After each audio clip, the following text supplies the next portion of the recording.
Hello, authors, book lovers, and storytellers, and welcome to another exciting episode of Reader's Magnet featured author interview, where we dive deep into the world of creativity and inspiration. And our guest for today was born in 1945 in Pittsburgh, Pennsylvania, and developed an early interest in physics and light. Okay, and he earned a BA from Harvard College in 1967 and a PhD from Princeton University in 1971. So after postdoctoral work at Stanford and a brief academic stint at the University of Massachusetts, he spent 37 years at General Electric specializing in lighting technology. So since retiring in 2012, he has worked as a consultant and continued to explore the broader aspects of light, and from its scientific foundation to its artistic application. And his career reflects a lifelong passion for understanding and innovating with light. And he is here with us today to talk about his book, Shining Art on Light, Colorful Insights. So without further ado, please help me welcome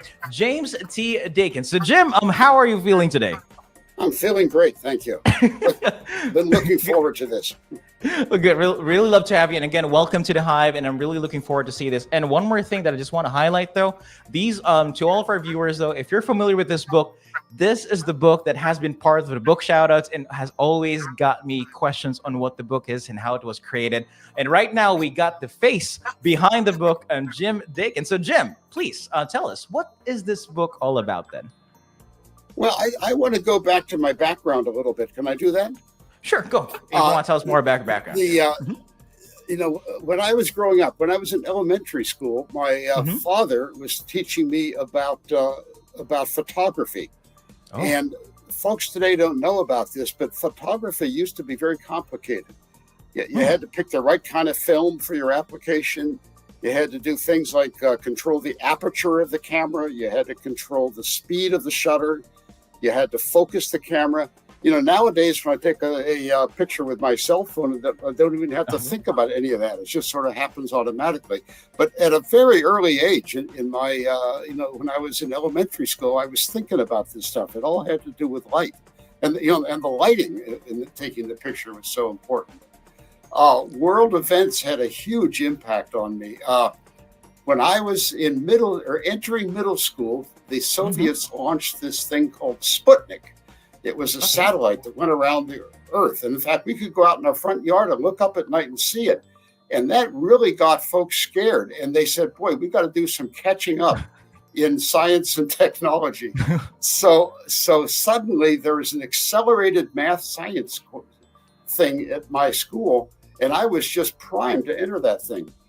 Oh. And the other thing that happened is, through my college education and my PhD, I was involved with very esoteric aspects of light. And the energy crisis came along around 1975 or so. And I said, boy, I want to do something practical involving light. So I left a academic position and got a job with GE.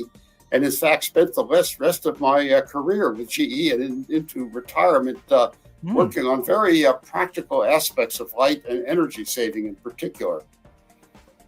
Wow. And I really love it. So, it's all connected in my head. And think about the light though. Like everything started with just seeing that light in the sky, and it was a wake up call. Like, hey, we got to catch up. We got to do something about this. And it was very scary. You probably weren't around then, but it was for people then. Wow. It was scary. Here's this satellite going over across us in the sky. Could drop a bomb on us, for God's sake. Well, again, with the curious mind develops knowledge, and it comes with something that you want to find solutions to this. And again, catching up with this, and again, coming back with the inspiration behind this book is something that's really evident within this book. But again, to some of our people here who love to read your book, though, if you don't mind me going back with a question, so what is this book specifically talking about then? The thing that I came to realize, especially as I was retiring, was that, in fact, this came from writing another book that you can see about on my website. But it turns out that light shows up everywhere. It shows up in chemistry. It shows up in biology. It shows up in optics, in how the eye works. It shows up in photography. It shows up in art. It shows up in religion. It shows up absolutely everywhere. And the thing that I suddenly realized was all these different places aren't connected in any way whatsoever. If you were studying art, let's say, you could learn about colors and pigments and art and so forth, and not learn about all this other stuff. And my real objective with this book was to connect all this stuff so that people could see the connections without necessarily going as deep as you would if you took a course in optics, let's say. Okay. Oh. And so, okay, coming back with this book, though, because again, you're talking about trying to connect everything. And again, in your book, you highlight, again, key scientific concepts that's related to light. So what do you think is the most fascinating or surprising thing that people don't know about light then? For a very long time, there was a debate about what is light. Okay. And there were two basic theories. One theory was that it's particles, and the other theory is it's waves. Waves like waves on the ocean, particles like little bullets or something, little tiny bullets. And the waves explain some things, and the particles explain other things, like the fact that light goes in straight lines, for instance. And one of the most surprising things, it took thousands of years until, say, 1920 or so, for people to suddenly realize that light was both particles and waves at the same time. And there's some places where the only way to understand what the light is doing is to think of it as waves. And there are other situations where the only way to think about what the light is doing is particles. In your eyes, if you want to understand how the eye, how the lens of your eye focuses, you have to think about waves. If you want to understand how the light gets detected at the back of your retina, you have to think about the light as particles. It's a very, very confusing thing. Yeah, because I'm thinking, like, it can't be two things at once. Like, it is two things at once. It's two things at once. It's a wave and a particle at the same time. Like, it's two things at once. And yeah, even because again, it's like people like me that don't know about light, and this is something new as well. That it's two things at once. It's a particle and it's also a wave. But with this book here, Jim, talking about this, were there any challenges you encountered in writing this book then? Yeah, I mean, the way I got into this was I suddenly came to understand that there are, I'm a STEM guy. I love equations and graphs and figures and stuff like that.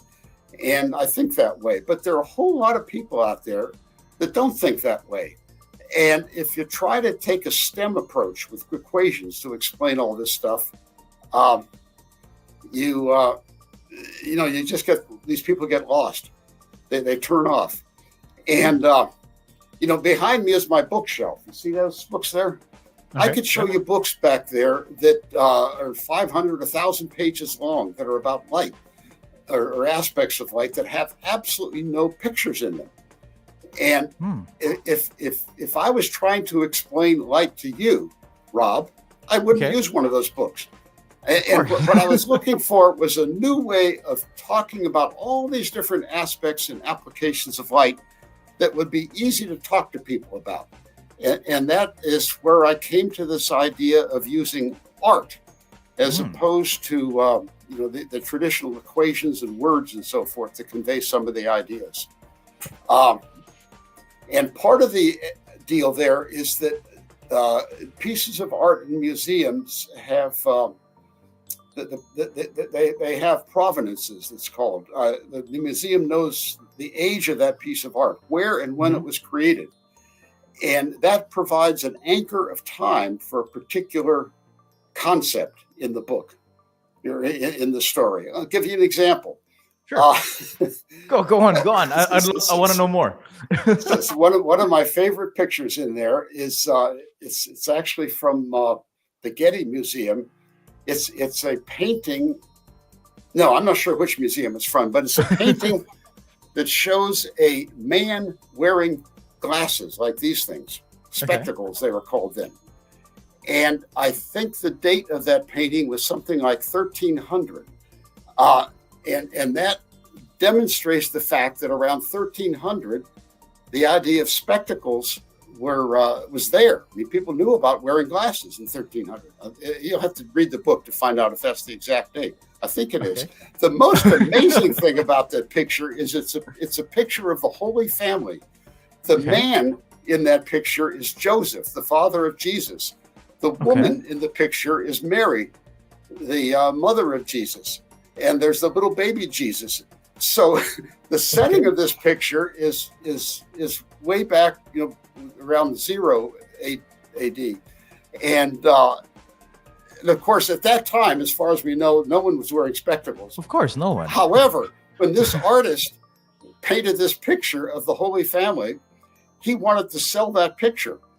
And at that time, spectacles were trendy. So put Joseph in some spectacles.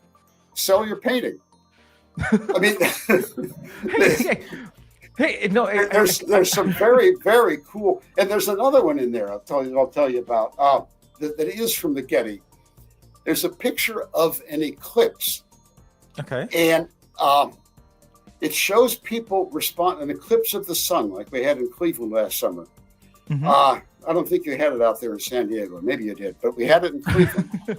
And, all of a sudden the sun goes dark because the moon passes in front of the sun and the sky goes dark. The birds start chirping. The birds are spooked. Okay, now suppose that you're I think this painting was in response to an historical eclipse that happened in France, let's say 500 years ago. At that time, nobody could predict when eclipses would happen. They would just happen, and they didn't happen very often in a lifetime. But so here's here's some people, and some of these people in these pictures worship the sun. He did worship the sun. A lot of people worship the sun back in earlier times. Okay, suppose you're worshiping the sun, and all of a sudden the sun goes dark. I mean, that would spook you big time. And that's what that picture is about. It's about people being spooked because they were worshiping the sun and the sun went dark on them. The book is full of pictures like that from museums that have particular dates and different techniques. The one that you show on the cover there, the Shining Art on Light cover, shows a lady. It's actually a block print, I believe, from Japan. And the artist shows a woman catching fireflies.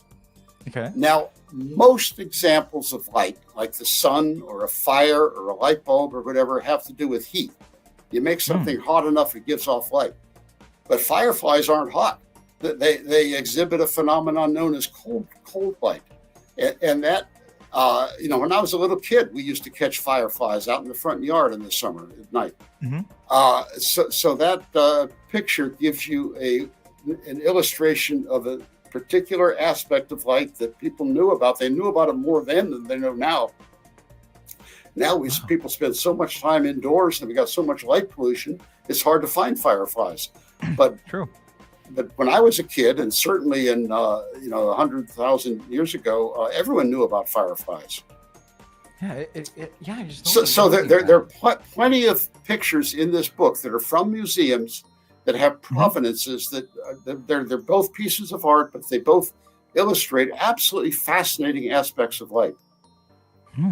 Well, and coming back to this book though, because again, talking about these art pieces that you feature, and by the way, to all our viewers though, there are 66 pieces of art featured in this book. But Jim, just one question that again, I do understand, right? I'm getting the idea of how these arts that are being featured in your book are selected, but how was the process done? Like, how did you do the process? Like, did you visit these museums one by one, or try to check? First of all, you got to appreciate. I've been going to museums certainly all my life, but certainly since I've been married, because my wife and I both loved going to museums. We've been in museums all over the world, in Europe, in Asia, in the U.S., and Latin America. We've been to all of them. But one of the I had this notion of what I wanted to do with this book. And the question became, how do you do it? How do you organize the thing? And I had kind of a false start 3.5, 4 years ago when it just wasn't working right. And I kind of gave up for a while. But then I came up with this idea of the 3 basic topics. One of them is the science of light.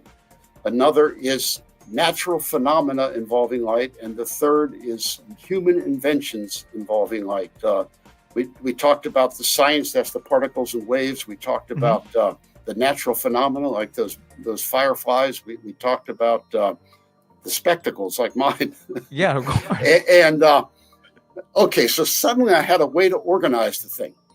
So the first job, there are many museums that have so-called Creative Commons collections.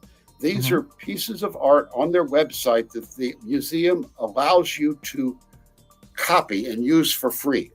Oh, okay. And it turns out that there are some museums that have great, the best one is actually the Metropolitan Museum of Art in New York. The Cleveland Museum of Art, where I work, is very, very good also. There are other major museums that just don't have this. And I couldn't find anything at the Louvre, for instance, or the Vatican Museum. It takes money to put up these websites and to do the scholarly work and to make sure that you have copyright permission to post the thing. So anyway, so I developed a list of, 18 or 20, I forget how many museums that had these Creative Commons locations or collections. And for each one of my topics, whatever it was, 60 topics, I'm not sure. For each of my topics, I would go laboriously through all of those museums doing searches, looking for pieces of art that they allowed me to show that and I would find the best one for that particular idea, like the fireflies, for instance. And but I had certain ground rules. One of them is I wanted to make sure that I was representing cultures from all over the world. When you talk to some people about art, they think about Renaissance European art, but art is much, much bigger than that. Much, much bigger than that. There's art all over the world. There's art from 30,000-year-old caves in Europe and stuff.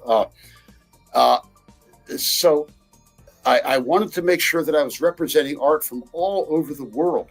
And I wanted to make sure that I was including as many museums as I could as I made these selections. So I made these vast tables of different pictures that I found and, that represent different parts of the world, different artists, different times in history. Did they cover I did the bit. It took a long time to go through all these museums. So that's how I spent a lot of my time in the first couple of months of this year. Once I saw a way to do this. Well, Jim, I gotta tell you though, coming back with the research that you've done though, and again, you had a long pause in between. You were thinking it's not working out, but then that light bulb popped up in your head, and you said, "Hey, I can do this." And you did your research, and it's something that you want to also with the noble concept of representing each country and each culture with these paintings and trying to pin them down on certain topics that you want to talk about is something that is not easy. It's not easy to do this research because you got to take time, effort, and study each and every piece. And that's one thing that's really beautiful about this book, and is what's really beautiful about the arts they've chosen. And I've been saying this during the book shoutouts. I really love the cover they chose, and now knowing the story of the cover as well makes much more sense on what does this book really entail, and what are the topics that are really much more significant when it comes to talking to people. But Jim, there's one more thing though, because again, there are people that are really not good with it. Doesn't have any background when it comes with science or art. So what do you hope your readers to take away from your book? Okay, I'm talking about people who are not really good within the background within science and art. Then, well, what I'm hoping is that people will find this broad topic fun and see all these relationships. I have a high school classmate who has a copy of this book and absolutely loves it. And the reason she loves it is she's an artist. And she's saying to herself, boy, I'm appreciated because of the fact that I can make something come to life in the in the mind of someone who's seeing my work. So I want art students, not necessarily your Picassos and so forth. But, but it's just, people that I have a picture of my, one picture of the book is actually painted by my sister-in-law. I want her to feel appreciated. Okay, so I want artists to feel appreciated. And I want people to understand that the underlying science can be kind of fun to think about if you think about it at a simple level. Something else I should tell you that, Sure. between my first attempt and the second attempt, I actually taught an honors seminar at Appalachian State in Boone, North Carolina, on this same general topic.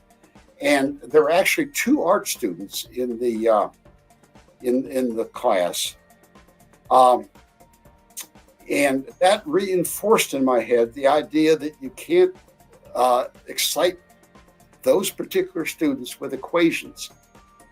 You have to find Makes other sense. ways to excite them about the topic. I had another student in the class. One of the topics in the book someplace, I think, is something called seasonal affective disorder. Okay. And it's about the fact that if you don't get enough sunlight at the right time of the day, like during the daytime hours, and enough darkness at the other time, you're going to have trouble sleeping and you're going to have some mental problems. And this gal was there was one gal who was a psychology major that was just absolutely fascinated by this and did some research of her own. And I think this helped her get a summer job because she suddenly became like the ranking expert in this particular topic. There's another guy in the class was interested in advertising, and there's interesting stuff about how color is used in advertising. And all of this stuff is all connected, not separate little niche topics. There's a tendency amongst all of us to go too narrow and too deep. And I'm trying to sin in the other direction, going pretty shallow, but very, very broad.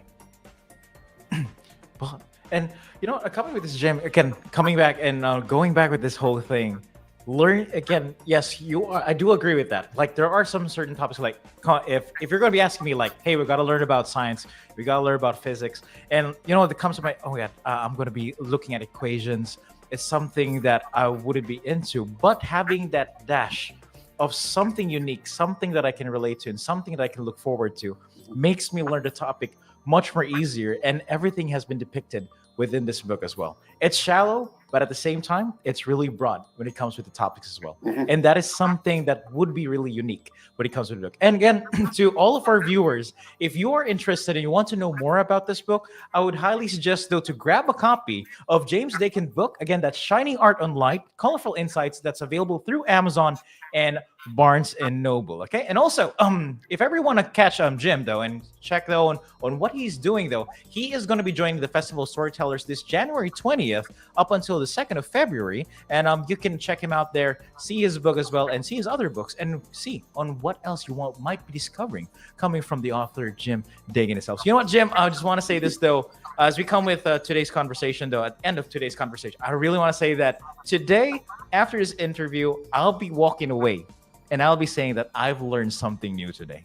And I really, that's one thing. I've learned something new today. And I want each and everyone who's watching right now the stream, grab a copy. And I can tell you, though, you'll be walking away with a lot of things that you can share. And hey, you might be the talk of parties, though. You may be saying, hey, did you know that light is also a wave and a particle at the same time? Mind blown there. So Jim, thank you very much for your time. Really appreciate it. And I want to say this, I'm looking forward to see your works in the future as well. Thank you much for your time, Jim. Okay, really appreciate it. Thank you, Rob. This has been fun.